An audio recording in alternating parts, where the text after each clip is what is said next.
Cincau dan dawet salah satu minuman favorit dan khas yang paling diminati masyarakat sebagai minuman pelepas dahaga ketika seharian sudah berpuasa.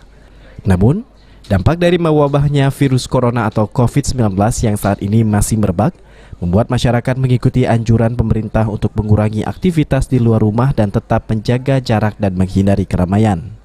Membuat pedagang cincau dawet di salah satu pasar tradisional di Kota Palembang, Baya, mengeluhkan penjualannya menurun drastis hingga 75% jika dibanding di bulan puasa tahun sebelumnya.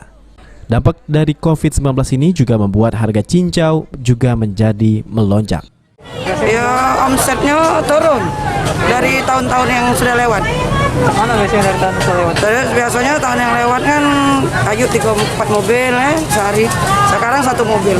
Ya, berarti hampir ini ya 30%, 300%. Iya. 75% turunnya. Harga sendiri berapa, Bu? Harganya melonjak kalau harga. Berapa, Bu? Kalau harganya tinggi oleh karena bahan kan tidak kocak kirim. Maka dari itu dirinya berharap pandemi COVID-19 ini agar cepat berlalu sehingga aktivitas bisa kembali normal seperti sedia kala dan pasar menjadi kembali ramai. Heru Wahyudi, PAL TV.